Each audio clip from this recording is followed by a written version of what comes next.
champion that will make that easier for them. And this is the final game of the 2017 spring split for both of these teams. Right. And they're grooming these guys, you know, for international competition as well and for continued success in summer split. You want people on your team that when it's game 5, when the pressure is on, that person calls for the ball. That's the person that wants, hey, give me first pick, I will win you the game. Absolutely, you gotta have that intensity coming into these games. And we kind of question some of the new players if they're ready for these. Well, they're gonna have to get help from the veterans on the team. It is an everyone effort as we come into something like this. And this is going to be really weird moving forward because FlyQuest, do they ban the Ivern? Do you ban the Ivern? Because LeBlanc going to be left up here. Exactly. Looks like it will be the case as FlyQuest very focused on the junglers, and they're very well aware that Phoenix1 may be making that call to go for the first pick for Inori, taking out some of the options. Now they do have to decide. You can't do both, and it's going to be the ball in Ryu's court now. Will they go for one of those first pick LeBlancs that's been permabanned? The Hextech Gunblade has been talked about so often about how high pressure this champion gets. And now there's, honestly, you're splitting hairs. You get Lulu, they get Karma. If you go for Elise, they get Kha'Zix. That's the thing that doesn't have the answer, though, is the LeBlanc right now. Ryu says, pass me the rock, and he will be piloting the LeBlanc this time around. Hai is a player, though, who has played Kassadin into LeBlanc before. That was pre-Gunblade fad, though. And he is definitely a player that is up to the challenge as far as accepting mid-lane 1v1 matchups that very few other mid laners are able to do. Exactly. We've been seeing some counters jump up, though. Lulu into LeBlanc, Karma into LeBlanc, played even last night in LPL and LCK as counters. So those two plus the Kassadin have been kind of rising as those guys who can match him. You take teleport in the mid lane typically, and then you're able to match. But we see the Karma pick early on. Could be for Lemon, could be for Hai. Lulu's still left up as well. As we go back over the side of P1, their first game here, looking for a blue side. I don't know. This early importance they put onto Kha'Zix is interesting, considering the success that Inori just had on the Elise. And maybe it's something more about getting Moon on something he's comfortable with, rather than trying to do anything about Inori's champion. Yeah, and right now, Elise, Shen might be the answer here. That would mean you pass up the Lulu and give the potential, though, for the flex. So they're most likely deciding right now, are we taking a Lulu? Are we taking a Shen right now between these two? And that's what it looks like. Maybe the Lulu. There they go. That makes it such a difficult composition to lock somebody down as well. Yeah. Both Elise, LeBlanc in and out, Lulu with safety if you're not out right away, and it is going to be that Kassadin Hai has gone back to so many times to go up against Ryu's LeBlanc. So Kassadin versus LeBlanc, now that the Hextech Gunblade is involved, yes, Kassadin is such a good split pusher and he does scale super well, but doesn't match the sustain of LeBlanc unless we see him also change up the build and go for Spell Vamp as well. But yeah, that is the big differentiating factor nowadays. Currently, you know, in lane and stuff, you always will still rely on those trades with the shield, but top lane is the next focus, and there's no way Shen is going to get through to the second round. I was like, if you give them Shen plus Kassadin, that's just a death sentence right there. I do think that Phoenix1 have a little bit of a saving grace right now because LeBlanc versus Kassadin is not like a super hard counter or anything like that. You end up in a split push pattern, who's ever ahead and has advantage in the lane, and especially since LeBlanc has sustain, can get those turrets over time. But if you have something like a Lulu, when you get the team fights, the Lulu can shut down the Kassadin for a few seconds, leave him immobile, and make sure that you can pick up kills. Carry top lane bans here coming out, taking the Gangplank down as well. And in answering here, Phoenix1 knows that, well, you're probably going for a tank then, and they take the other premier tank off of the table for balls. Maokai jumps to my mind. Still got Crazy Kled on the side of Zig. You got Kled, you got Camille. Yep. We did not expect there to be a super high focus on Camille in this series because these two top laners, you know, Zig hasn't played it, and Balls, when he has played it, it has not looked very good for them. That being said, this is game 5, and they could definitely go all out. Yeah, zoom up. Correction for myself, Balls had played it 3 times, but it's still one of their most banned champions. They just don't like playing it. They've been banning it on blue side as well from FlyQuest. And FlyQuest already, you know, have the Kassadin who does not have a lot of wave clear, and they would really be pigeonholing themselves. Currently, if you're Kassadin, you can shift it down to the bottom side and just put Caitlyn Karma up in the mid lane for that. And it's the King of Kled making an appearance in the top lane here. Zig Game 5 in front of his home country. Gonna go for the signature pick here. He did lose a game on it, so he's not undefeated anymore. One hell of a fast team as well, or a team that can catch up to you with speed ups and following Kled in his ultimate. So they may be able to run down this FlyQuest team that wants to jump away. It's a bit crazy too, because you think of Kled, you're like, oh, is that blind pickable? For him, it is. Yeah. The thing though, you know, time and time again, FlyQuest have used Caitlyn Karma lane in the bottom side, just the perma push, the ease at which you can push this lane and get down early turrets. That's how they have fueled their mid-game moves, is Caitlyn and Karma try and get that bottom lane turret first, rotate them up to the other outer turrets, and then they can slot Kassadin into that side lane for scaling into the split push. It's going to be the Gragas top. Rumble was still available, but a lot of AP on the side of FlyQuest to come into this game with Kha'Zix and Caitlyn being that damage for them. Yeah, it gives you a little bit of a better form of engage that you can go for as well. And disengage. This team's going to be rushing straight at your face. If you can separate them, even push arrow back a few meters, then you're fine. Yeah. Also, you know, with the Ashe Lulu lane actually quite strong there for Phoenix1. See if they can actually handle that wave control this time around.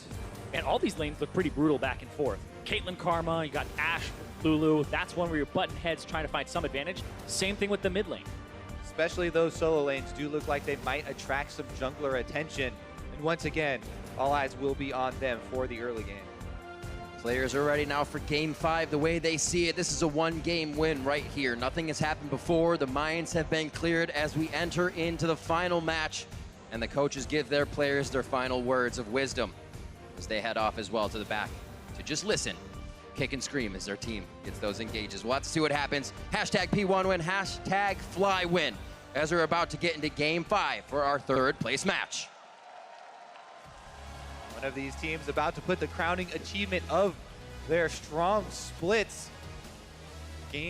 Position ending in number 3 here for whoever is able to get the extra challenger points. Yeah, gets them a few more championship points to get themselves closer to Worlds, but also you definitely want to end on a high note for the split. Both these teams, a little bit of rebuilding here. This isn't the same as the Cloud9 Challenger roster. They added 2 members, and then you even look at so they added 1 member, and then you even look at P1, rebuilding split for them completely. Only Zig and Inori are the 2 returning members. True story of the Phoenix. And if you're going from in the promotion tournament to 3rd place, I would consider that a successful split. Well, see if they can succeed one more time. Things become difficult when both teams have that same goal. Here in Game 5, it only can go to 1. All right, other big difference between LeBlanc and Kassadin is that LeBlanc will have wave clear, and Kassadin, if he falls behind, is going to have to rotate bottom lane over to wherever they need to relieve that pressure. Yeah, I'm looking for Inori on P1 to make a very early play onto the Kassadin before Riftwalk comes out. If you can get a chain into a cocoon, that's pretty much a huge advantage for your team. Inori, one of the ways he got such a big early start in the last game was not going the predicted path. The bottom lane was wide open, had not placed their trinket wards on purpose, was perma shoving up, only level 2, and you would expect the Elise to go down to that very pushed up lane for the gank. And that's why Moon was ready for that counter gank. Look at this. But Inori went to the mid lane, which was not considered. Inori and Zig both in that bush. Moon, high, looking to check it, but also they're bringing balls in here too. And they moved out just in time. They're like, this is getting fishy. And they spot balls. So much advanced warding. They're pinching them. This is a level 1. Ryu's around the other side.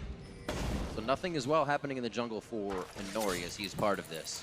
Bot lane's just going to start duking it out as we have a little fiasco here in the start. Yeah, it's not any huge advantage to either side quite yet, as either of them have taken a lot of damage. They're kiting this red buff into the brush, though, and Ryu pretty far extended. Yeah, prevented the level 2, though, got himself. It looks so scary, but everybody's got level 1. But Inori has level 2, though. Oh, bear trap on a rope. High didn't make it. He's going to get pulled back. He's going to pull in. High with his flashes down. They're going to go for him. He could be the first one. And for a Kassadin, that's not going to be great. Inori comes up with first blood. P1 pulled the red buff into the brush, and FlyQuest stay on the Raptors, opting to take those. As you said, Moon, he did not get all of the small ones to get his level 2. And Inori with that red buff, huge, start there for Phoenix1. And also the fact, there's two other things that really go into that. Zig landing the bear trap on a rope on his comfort champion, the flash from high, not making it over the wall to break the tether or even far enough. And then the other thing is Balls took Q level 1, didn't take the body slam, didn't have a way to start a fight to close that distance. If he had that, those fights where they were fighting around the red would have been very different. You have to stabilize after a level 1 like that, though, if you are FlyQuest. Can't let that tilt you in a game number 5. So much has been leading up to this that there's plenty of League of Legends to play. You got to be careful. You got to kind of get yourself back to equal. But I will say you are playing with a huge deficit in that mid lane now. No flash, no teleport. Your opponent has both of those summoner spells. This hurts too. High getting auto-attacked under his turret. 20 to 8 CS there, as he's going to have a lot of trouble cleaning him up with Ryu in his face. So already it's going to be Moon pulled to the mid lane for a little bit of help there, and we'll see if they can get anything back. Bottom lane during that whole fight, looks like they stayed quite even. Nobody really got level 2 first as they farm it out, push each other back as the lane equals out here. Teleport shot by Balls. We should see the same thing from Zig here if he gets the wave cleared a bit more. Once again, ball in Inori's court. Not only did he get that red buff steal, he also came away with the kill secure for that first blood and has invested into Vision. Vision that should be placed around this mid lane to allow Ryu to play very aggressively into this Kassadin and keep that CS count low. Yeah, because they have a little bit more of a 1-3-1 composition with double teleport, having more vision to allocate across the map is a little bit better than having that challenging smite early on. You want to get this LeBlanc off the ground. They first picked it for a reason, and they just got a large advantage on their jungle to help facilitate that LeBlanc in the future.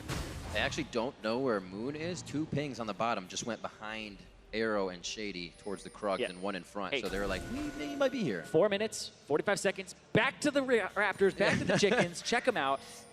Got that on a timer, check your watch. Inori going quite low though. Moon also down to 200 HP. Gets the fight for a little bit of HP. The auto from Ryu cleans it up. And Inori is just causing chaos for Ryu to come in and be the cavalry. Look out. Not gonna give the counter kill back there to the Raptors, but that's the thing about Elise. If you jump onto her, it makes it so easy to land that cocoon. Inori no hesitation, and then immediately can buy time with his repel, allowing for the mid laner, who was already winning from the previous Raptor fight, to come first. And Ryu gets right in there. They are able to secure that kill onto Moon, also burning his flash, and further playing off their point of strength, returning to that second Raptor spawn. And Moon knows damn well this is going to happen, but he thinks it's a gank, so he's getting closer to the wall to jump over. Cocoon hits him in the face, and then there, Ryu's able to flash in to connect the first part to get himself his passive. See, the reason the cocoon is so easy to hit is because as soon as you start that jump, he fires it in a line. Even though Moon lands behind Inori, cocoon's already started. It hits you while you're in the air, and you land stunned. So he's able to turn around, get his counter damage off, and then turn into the repel. And very intelligent there to just play around where they got their early lead and play off of it. Does he have enough damage to take him down before he remounts? I know. Dual wielding those Doran's blades. He's looking for Scarl back. Just a few more hits. He gets it. Jumps into the fight. The bear trap just misses, and Balls is actually able to get himself the upper hand once again in the fight. That passive gets you so much attack speed to get yourself back onto Scarl.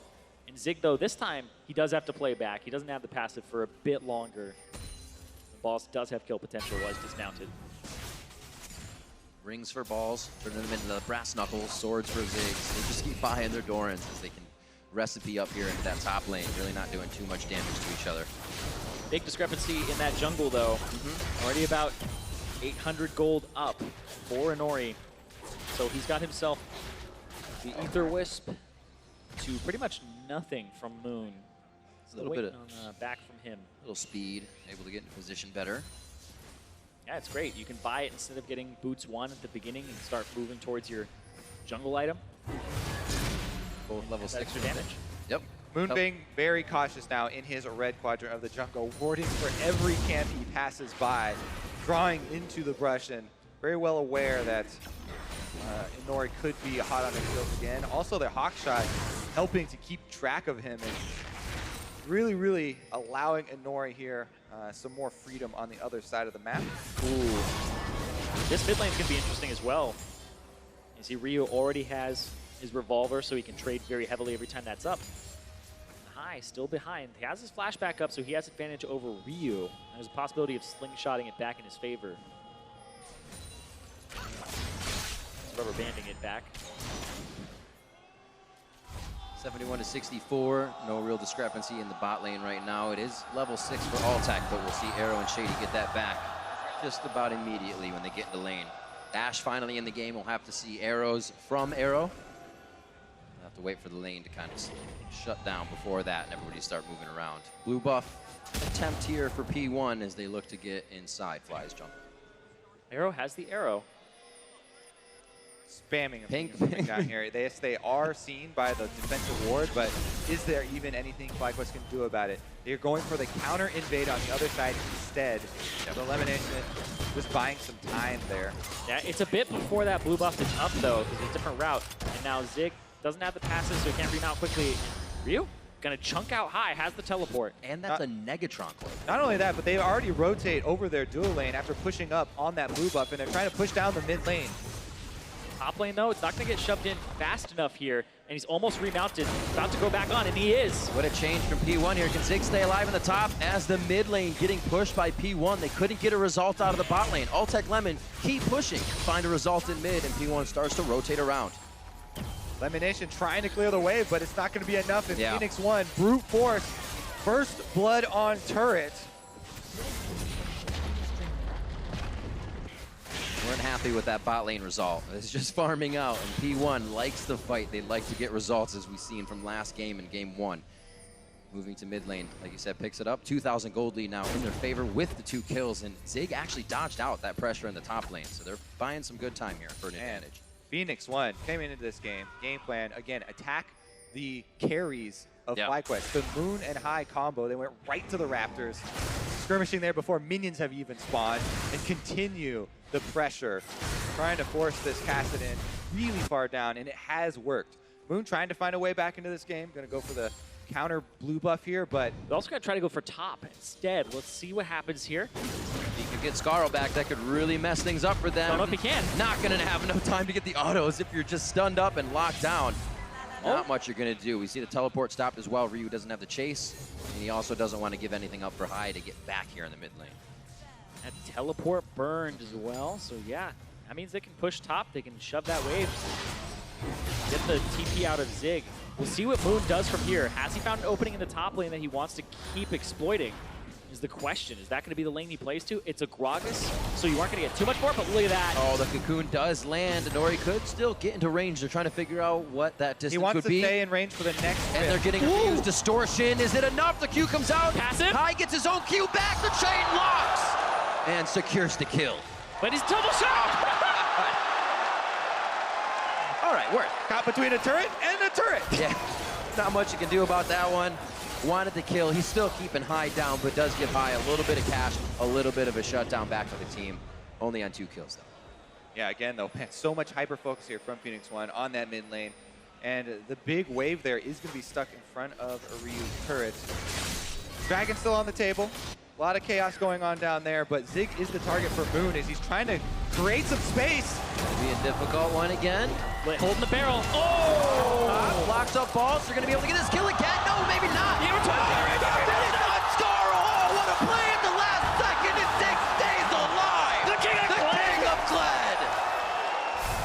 The ultimate from Balls hit as he was dismounting and cancels it. He's untargetable. He doesn't get knocked back. And then he's able to get a counter kill ×2. This is how you live, Scarl.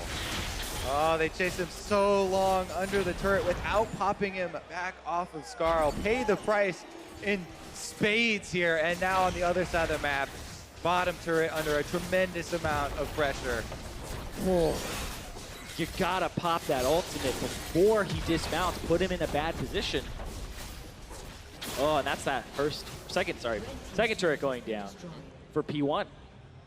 Now they have such a chance to move around the map. We talked about what kind of movement speed and distance they can cover so fast. And right now, High and the rest of the team is kind of relegated to just their second tier or outer turrets. We'll see this one more time. Yeah, let's take another look. They know that Zig doesn't have his flash due to the last one, so he could have ulted at any time previously to this. But Moon pops. You can see he was kind of waiting there for a while to not pop it, but then they were so deep under the tree, it's like, I got to do it now. Yeah. And they both timed it at the same time there. Yeah, you got to do it when he has that, honestly, a bit of a sliver left right before that. Or literally right when they engage him in the lane. You know he doesn't have flash. He has ultimate, and they were able to block it. So if you're doing that really early, then it's much better. Balls did that the first time they ganked him, and they got the flash out of him. Second time, waited too long. Those are the kind of situations you get on a very comfortable champion when you're trying to go back in. You know that last ounce of effort could pay off. It's kind of like when you're standing toe-to-toe to somebody and you're just sinking fangs into him with Cassiopeia. You're like, I can live, I can live. I can do this. You got to play that moment. You got to play it to the end. And Zig comes out on top, teleport advantage as well if he needs to bring that power around the map now that they have destroyed turrets in the bot lane. Focus could be towards the top here against FlyQuest now with a 3,000 gold lead, 14 minutes in for P1. Yeah, going for a little bit of a swap here. 4-man strong in the top for FlyQuest. Nothing to lose in the bottom side except a tier 2 that would have to be fast pushed right now. So they're going to try to get an advantage on top side. Yeah, the problem for FlyQuest is that while they could also, 1-3-1, they have double teleports, there's so much engage on Phoenix1.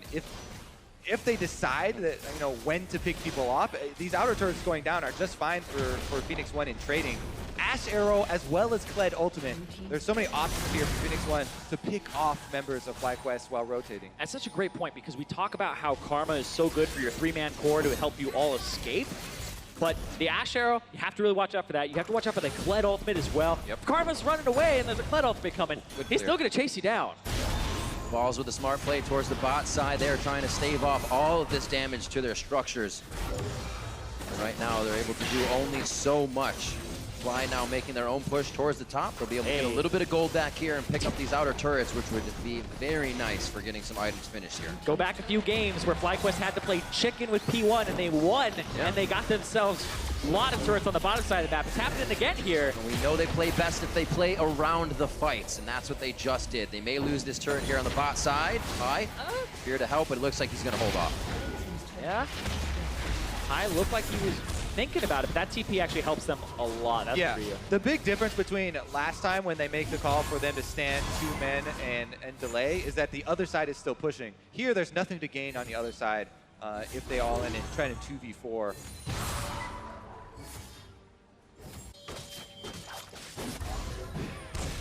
Game 5, we're still seeing everybody's trying to make some moves, trying to find where is that wiggle room. The early parts of the game, Inori was able to find really great openings, and then FlyQuest thought they had found some on the top lane on Zig, turns that around, and now that's a point of strength for P1. Yeah, really great as well. The bottom side of the map is open. Denying blue from high could be huge on that Kassadin as we get in the game. And P1 has the power to keep injecting wards into that side of the jungle. Exactly. They have the strength right now. Even though FlyQuest have wards that see Phoenix1 coming, nothing they can do about it as they push it down. FlyQuest just want to trade right now. They'll trade the bottom turret, trade some gold. They don't want to fight at this deficit. Phoenix1, they'll have a very big lead as far as pushing these turrets down, and they're already looking at tier 2 while FlyQuest finally finish up that tier 1. Yeah, a little bit of a tempo advantage there. Balls. Yeah, they see him back, so now they know, oh, might be a push mid to try and get that wave further, and then Zig calls to go take care of bottom side. Yep, gets himself a black cleaver and a control ward to make sure he is safe. He may actually head down, give Ryu that real quick, and then they might make something of what could come from mid lane. That is the mid turret to protect now as FlyQuest has made their way around, picked up that extra gold. Try to stave off the snowball that P1 did. Yeah, exactly. FlyQuest want to wait a little while because they're the ones fielding the Caitlyn that wants to build their crit multipliers up, whereas the Ashe really embracing the Blade of the Ruin King build, and not to mention the utility that comes from Arrow. We'll have a lot of uses here. There goes the double assassin bottom play from FlyQuest. Ryu's very slippery, though. Yeah. Ryu also hasn't spent money in a very long time. He's sitting on 2.2 thousand gold. So technically, it's a little bit up right now for Hai in that matchup until that back comes through. Pretty interesting. Also still taking the fights against him. To be able to finalize his item as he goes back. Top lane teleports are both up for these guys. They can lock each other out of those as well. Altec and Lemonnation not pushing up too much. It's kind of a here nor there for FlyQuest. It seems like they want to do something, but they also don't know where P1 is totally inside that dark jungle.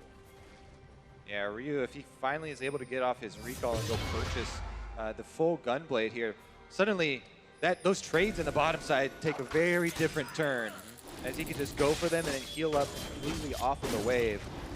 Zig going for the solo steal here on the red, which should be fairly easy for him to complete.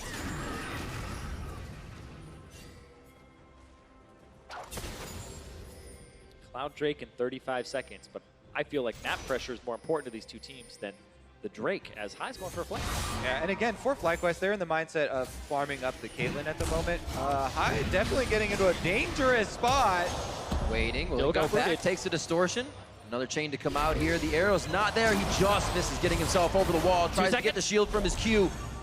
And it's only going to be harder for him to get away on this. Slowed once again. Ryu just waltzing in range each time. It's got to be frustrating. They're already pinging towards the mid here. Zig looking to keep them cornered, but Ulti interrupted. out. Not too quick. Trying to throw the ulti down to get a little extra movement speed. Moon hitting him up well. And that resolve's going to help him out. Beautiful flash over the wall. Altec wants the chase. And so did Balls. They go over the wall, but they retreat. Split decision there. Moon wanted to keep the chase going. Altec and Lemonnation had already kind of pulled off, and so Moon took a lot of damage trying to chase Zig down there. Not a full commitment from FlyQuest. Very rare to see that from this squad, even when they're down and they're feeling pressured. Yeah. Instant action. They're in the jungle, denying camps, denying everything they can, and pushing down that mid lane. And like you were saying, Kobe, the fact that it was just a split call, Altec has his ultimate. It's one of those ones where if you could get like a Gragas cast in there and a little bit more damage, then you're looking at a kill.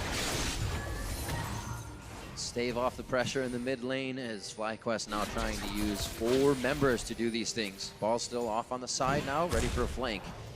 And it's about the time that P1 backs off. Ryu on just a solo mission to toy with FlyQuest. Figure out where they can get in next. Yep, so many pick options here for Phoenix1. Doubt that FlyQuest would want to risk a pick just to go for a Cloud Drake test. So should be Phoenix1 getting some more move speed for themselves, which will be helpful in rotating over bottom lane or top lane, getting pushed in right now.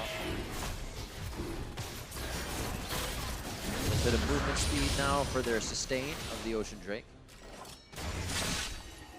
Want to kind of hang out a little bit if they ever get to sieging turrets. Really, this is an in and out team. Once they get their kill, they'll be looking for more. 20 minutes on, 6-2 here again. You can see the stark difference between FlyQuest in the lead and working around the game, P1 in the lead and looking for those fights, those skirmishes.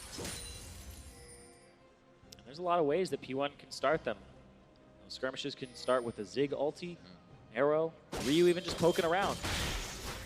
Seen a little bit of everything so far in this game, whereas FlyQuest, they're still waiting for High. Like this is, oh, the Kassadin takes a while to scale up. It's still that guy that requires like 2-3 items to really feel that punch. It takes even longer if he hasn't gotten the early game.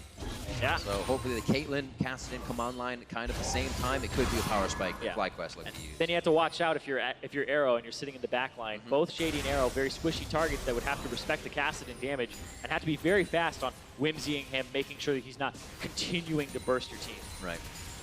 Problem is that mostly what FlyQuest bring with this comp is kiting and damage. They don't have a lot of proactive tools for themselves to really create any space. So that kind of has to come from really good dodging and counter initiation. Yeah, Balls is kind of their one ticket there, but then you kind of give up the 1-3-1.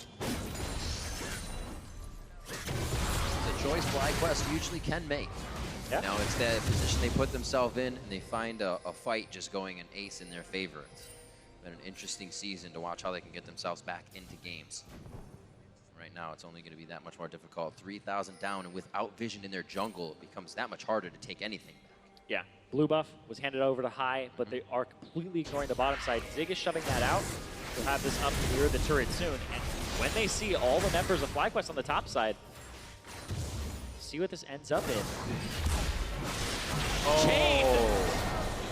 The CC chain, beautifully done by P1. High has stood no chance, and the team's just going to kind of hold back until he can get back into position. Just make sure they deliver a little bit of damage while they're waiting. Yeah, eventually a team with that many tools for picking people off and the lead like this with vision control is going to finally find one. High is the target. He does have teleport, so it's not the worst death in the world for FlyQuest. It's more money over to Phoenix1 though. They're going to go for that top turret and kind of split the jungle in the Baron area.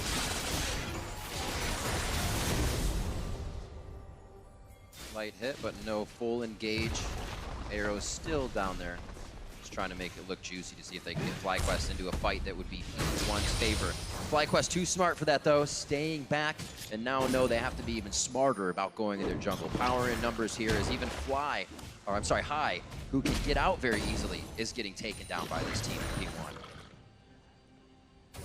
Yeah, we definitely had a very rough early game, but sitting at 1-4, you go back to, I believe, game 1, where he was sitting with about 6 deaths for himself, was heavily picked on, and it was just a mid lane exploitation where that's been this series back and forth. Jungler gets a good move. If it's mid lane, really start going off to a gigantic lead.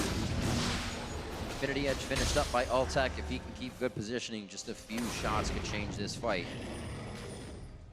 Ziggs rather backing off with Kled in the bot side. It looks like P1 will reset here. They can now start to focus on the top side of the map and really pressure FlyQuest into something if they want.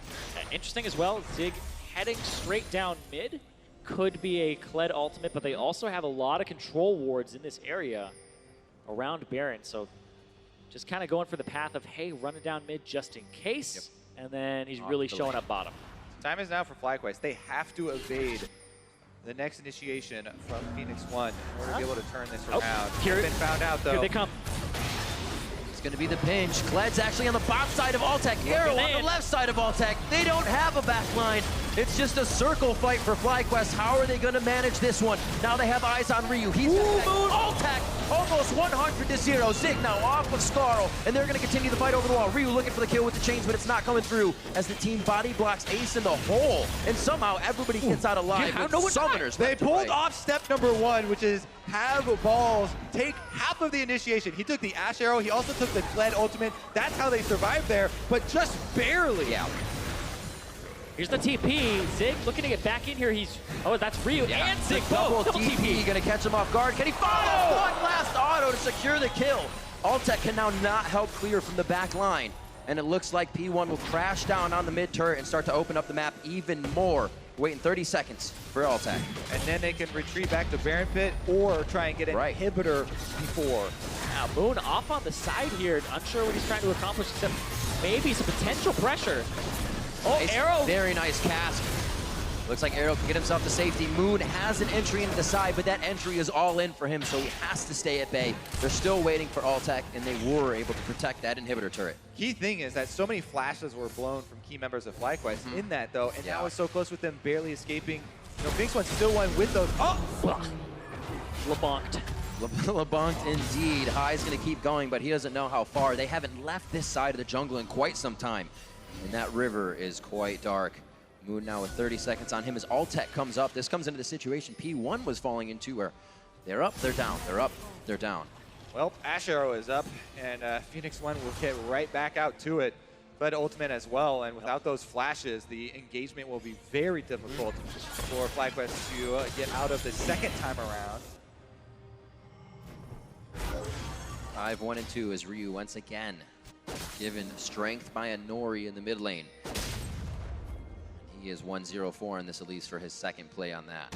9 and 2, 27 minutes coming up on the clock here, and already P1 again to the base of FlyQuest with enough strength to actually make a move on the inhibitor turrets. If we see it happen too fast, like we say, teams back off. You don't have enough power to be up there, but they are going with the flow right now and are very strong.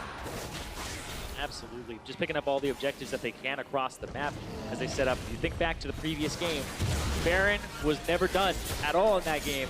Phoenix1 kept using it to bait, and they start getting themselves in situations again where they can 1-3-1, maybe look for TP flanks as they bait for Baron. That might be the winning recipe here for Phoenix1. And they have a 6,000 gold advantage. They're trying to press. It's the new thing. You just never do it. You kind of do it. You can't throw Baron if you never try to kill it. There you go.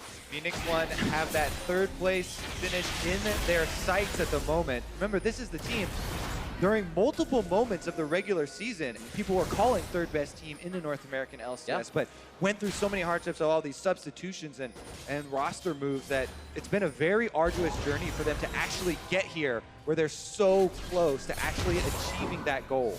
Exactly. It's like they look like the third place team. But what look was that? Was that Meteos? Was that Inori and Stunt? Inori and Shady is running here they go. and they're going for Spider. Kai is the one to lock down. Oh, just over the shoulder of Balls. High gets consecutively locked up by the arrow. Ryu now. in the back. Ryu's in, distorts back, but Moon watches the distortion position, finds Arrow, or rather Ryu as he comes back. The rest of the team now on to Lemonnation. And it is the rest of the team staying alive. The ability to dodge out and find their target. Too good. Actually able to get a very substantial counter kill there. Yeah. FlyQuest taking down Ryu. So that doesn't mean this is a free Baron as Phoenix1 rotate over to it. FlyQuest still are going to have something to say about it. Yep, Zig will actually get Courage every hit on Epic Monsters, so he'll remount and actually heal himself with a few more autos on if they wanted to go for it. But as Phoenix1, being a little skittish around the Baron again. I mean, you definitely should be, as FlyQuest are hovering very close. Yeah. Trapped in that pit. What would it take for them to do again. Baron? Well, it takes much more kills, because FlyQuest, like we said, they have plenty of damage. Yeah, right here. In the pit, wouldn't matter. High gets bear trapped on a rope, but then look at that, you see Ryu trying to go for the back line, but actually eats so much damage on the way out, and Moon covered the exit. Exactly. He took the headshot, but Moon was sticking on that distortion launch pad, basically, and able to clean up that kill. All right. FlyQuest some more time. Ward duty. Too many people off the map after a fight like that, and things can actually open up for a team. As things kind of fall off in vision, it needs to be replaced, and that can get dangerous. Infernal Drake coming up next, but at 30 minutes, it's all about that top side of the map. Yeah, everybody wants to be around that Baron. These control wards, though, have been doing some work for Phoenix1, and they get to place wards like that and then be able to snap back. And there isn't much catch potential on FlyQuest. It's not like LeBlanc goes forward and, oh no, she's hit by a cocoon. She's kind of the one being the aggressor. High trying to strike back. It's a little bit of a chunk, but Moon gets a big one. Good hit from both Shady and Inori. Buddy system working out, even if it's two people, they're able to get some damage. Spread thin, Zig to the bot side with Kled. Tag on that turret every so often. It's going to go down quite soon. The team is now forced for the Baron. Ryu looks for High here. Moon is still going to be open to get into the pit as Ryu distorts back. And Baron again, once again, is just the attempt. Moon sitting around so low still after that chunk. Yeah. He needs to be able to refresh out of vision of Phoenix1, because they're going to return right back to the Baron and keep this pressure up. Will they actually do it, though?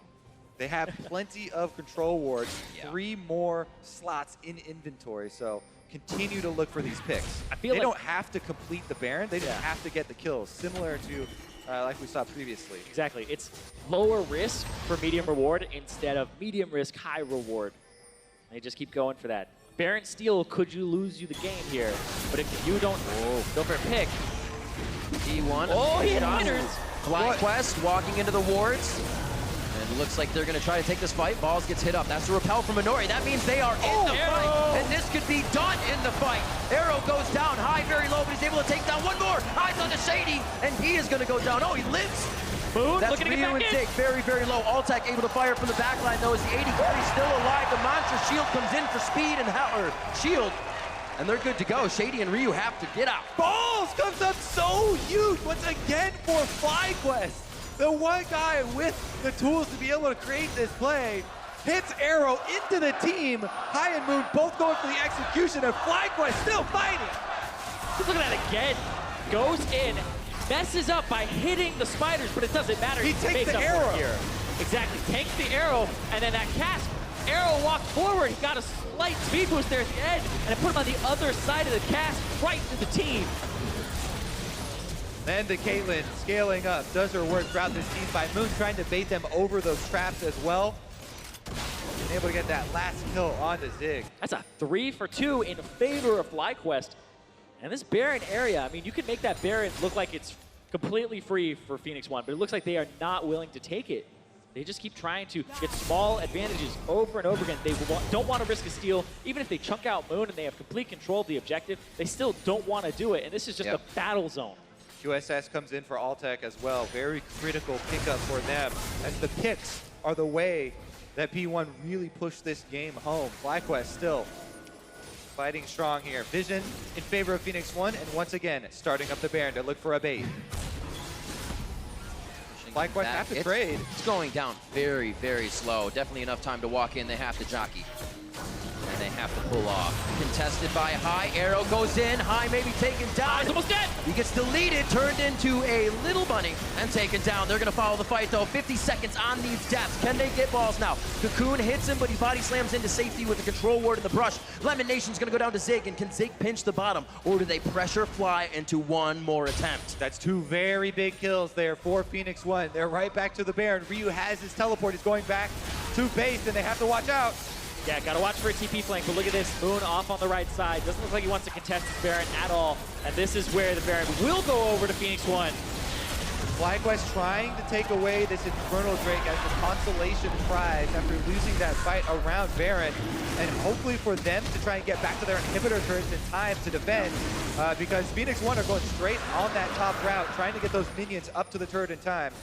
Respawn timer's coming up though. This one looks like it's already going down quite low. Just needs a few shots from Arrow. Yeah, he'll get it too. Everybody else. Yeah, with the Hurricane, he's just going to wipe down the wave. Looking at the composition now, it's basically up to Altec as these minions are baroned up to be cleared out of these turrets. Oh, Lemon. God gives you lemons. You try to take third place. Just gonna keep pushing up here too. Now that they've gotten Lemonnation, less wards being placed around, they can keep going for this and keep pushing. They have no control, even just steps outside of their base. P1 suffocating FlyQuest 16-6 with a 10,000 gold lead as they finally break the base open. And they have been toying with FlyQuest just to get the Baron. It kind of shows the lead they've held and were able to control throughout the game for P1. Huge failure right there. Not able to get back and set up their defenses. I mean, there's no reason to go outside of the base. Just set up the Caitlyn traps in front of your turret at your base. Everyone stay inside the walls to try and delay. But after that death, it's very clear for FlyQuest. Give up the inhibitor. No further deaths for them. And they're going to try and wait out Phoenix1's Baron. FlyQuest, you know, they've been fighting this whole series. Altec in particular has had really good performances so far in this match. This is a game where he does have carry potential again. Now has his armor penetration item, has 3 items, the QSS. So again, one of those matches where he kind of flies under the radar. Yeah. And you find him in a fight later where he becomes a Caitlyn or he becomes whoever he's playing. Ryu and Arrow trying to find him in these team fights, for sure. Trying to pick him off, make sure he has no effect or a way to get back to this game. And the Kassadin scaling will continue to happen here. And that's something High is ready to do. He's ready to go in knowing Altec's going to be on the back line, knowing he can just keep stomping on people with Moon and balls. High quite behind though, so it will take him some time. He's down 2 levels. Right. FlyQuest making a move on to Zig in the bottom lane. Doesn't really have an escape. Gonna go for the flash and ulti, trying to speed away. That means they left the top lane unattended. Phoenix1 actually were rotating all members down, so FlyQuest didn't lose any damage on the turret. Really good kind of counterpunch there from FlyQuest. They still have to deal with Baron buff, though. Ryu level 18, Zig level 18, 3 levels above High. He actually hit 16 just now. Safety for Zig, he's still tanking, but they have the turret in time. And P1 is gonna make it into the base. And now pressure FlyQuest for the possible ending game. Yeah, they have 2 inhibitors down. Baron buff for 40 more seconds, but I think that's just empowered recalls, reset waves. Get yourself your items for the next fight. Yeah, FlyQuest is an inherently defensive composition. Now they've got 2 inhibitors down. It's all about setting up the advanced warning system here with the wards. Exactly. You have to put down those trap lines, allow High to scale, get some more items, and then there's the potential for a comeback here, but it is still a far cry. Ryu didn't take it back, decided just to sit in that bush and wait for somebody, wait for Lemonnation to return to the scene of the crime. Just wait for your team to come up. They've got 2 lines of super minions coming in. Baron buff still active. Phoenix1 could just usher all those minions straight up into the FlyQuest base. They're so close to their 3rd place goal. Yeah, and that would really validate the changes that they made. Yep. They brought in 2 new imports, fluctuated support position. They take 3rd place here. Yep. Definitely think that's a win for being in the promotion tournament last split. The changes, I would say, pretty successful. And also the 2 guys that are returning, Dig and Inori. They were in the promotion tournament. You've got to be like, okay, maybe they're a part of the reason why they were there and couldn't really gel with the team or have that type of performance you want. Now, all the way up here, QSS is down and Ryu's teleporting in to keep the pressure up. Yeah, they're pushing both of the lanes that already have inhibitors down with their the ones of their 1-3-1, and then you can flank in and put side pressure on, so you can't completely go for an engage as FlyQuest, or else you get wrapped around. You can see LeBlanc, Zig off on the side here, Kled, and LeBlanc just poking in. Yep. And this also cuts out the route for FlyQuest to get to their minions, to kill them and kill those super minions. That was a Blade of the Ruin King from Zig. He bought Blade of the Ruin King on Kled, gave himself a little bit more lifesteal. Yep. Keep yourself Attack mounted speed for longer. equals more remounting speed. Yep. Equals more health. Teleport comes in, quick scrying on the backside to see if all the members are there. Ryu from the side, High's gonna get deleted. Gets out of it with a quick move, but Lemonnation is the one to take the chains. A pie in the face for him. And P1 now looking to break the base. Altec doing the damage. He's on the left side, but he's put himself in the front. He was able to route all the way around. Keep defense of the turret, keep defense with his team. And now they're going to take down Moon will take down Inori as they get into the base. That's an ace right there. They go down, they get time to clear their base. They killed Arrow at the start again. They have one turret remaining to themselves. Inhibitors will be respawning though after they clean out all these super minions. Elder Dragon in 25 seconds. There are 25 seconds on Ryu. No teleport. Inori is not for 30. Watch this again. Watch what happens. High gets hit. Ball hits Arrow into the team again, and they pick him up. Now nobody's on Altec. They burn the exhaust, and they layer the polymorph on top of it. Moon as well on the outside. Again, assassinates Ryu, takes down the LeBlanc, and FlyQuest are still holding on. You can't layer those CCs like the exhaust and the polymorph at the same time on the same person like that. Altec absorbed so much and was able to get a lot. We'll see what happens here, but that's Elder Dragon. FlyQuest still in this. Game number 5, and the farm for late strategy is getting closer to completion. This is when High and Altec Hardy coming online, but start to get even stronger. The QSSs are there for the outplays, but flashes and summoners are up and down on either side. You gotta weigh the odds of what you take. P1 still feeling comfortable enough as they have absolutely decimated the Summoner's Rift against FlyQuest right now to be in the jungle, to stay up here, but this also gives FlyQuest a chance to find that fight once again. Yeah. It's basically balls, you have to cast Arrow. Yeah, this right here, though, is the setup. Baron is on the table. FlyQuest do have the Elder Dragon, but it's a 2-stack considering the Elder Dragon itself, and but they still have to check all this vision. You can wait it out, allow the super minions to push, and set yourself up for a Baron. The pressure is on here for FlyQuest. They still have super minions flooding into the bottom of their base. High does have his teleport, but Kassadin not the best at clearing out lines of double supers. Yeah. Phoenix1 can continue the pressure on the opposite side here with Baron, burning it down very quickly. No Scryer Orb either. They have to walk up and check this. Moon hit by an arrow. They're just buying time. Baron's up. Waves aren't in perfect position, but they're moving there, and it will allow P1 to head down mid lane like a freight train as they meet the rest of the minions, and they try for the inhibs. Well, right now, all inhibs exposed, but all of them up again for FlyQuest. Your last amount of super minions probably already crashing in. Nice little block there with the clone. Apparently had the ulti on it. Looks like they will split Ryu to the top side here, get a quick push. Zig will feed in the mid lane, and remember, these super minions are basically up to Altec, up to Moon to clear. Can still be hit up by Balls, High, and Lemon, but not as much. The critical item completions are coming in just in time there for FlyQuest. High just now gets his Zonias for the Kassadin, which really opens up an extra ginormous amount of time for him to try and dive that back line and get back there to Arrow. This is really down to the wire here. Yeah, looking for whoever can find that pick. High, now no longer a level discrepancy, is level 18, has exactly what you talked about with the Zonia's Hourglass. But then Guardian Angel advantage right now for FlyQuest. FlyQuest also don't want to let Phoenix1 inside the base. If they let one inhibitor fall, then they might as well, you know, just see multiple, yeah, exactly, multiple ones. So it's on them to really jump on the first opportunity that they do see. Meanwhile, Phoenix1 are trying to wait this Dragon buff out. It's much shorter than the Baron buff, and there it goes. Is that enough, though? They'll continue to push and start looking for it, but you always have to be conscious of what is going to happen in these fights. LeBlanc on the top side trying to find something. Ryu trying to find a way to break this game open. He's had all the cards for a while now. First pick LeBlanc, getting an assist on first blood. Now he's got the split push on, but game's actually way closer than the goal to tell you right now. Every auto Phoenix1 move into onto this inhibitor, FlyQuest move up and threaten them. Slowly going down to the Baroned up cannon minion though, firing from afar.